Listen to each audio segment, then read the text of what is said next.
कोण दिलं? गोऱ्या माणसानं. मी घेत नव्हते, पण मला चित्र लय आवडतात म्हणून मी घेतलं, नाहीतर हात बी लावलं नसतं. ज्योती, आलो आलो, येतो मी.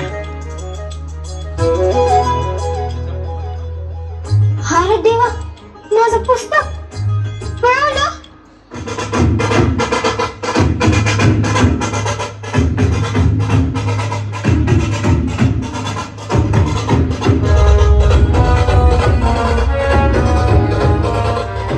सावित्री, ज्या पुण्याच्या पेठांमध्ये तुमच्याविषयी धर्मबुडवी, कैदाशीन असे अपशब्द उच्चारले गेले, त्या पुण्याच्या पेठांमध्ये तुमचा जय जयकार झाला.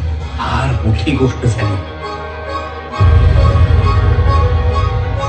तुम्हीच माझी प्रेरणा आहात नाही. तुम्ही म्हणा, मी नाही. सावित्री, अहो हे कर्तृत्व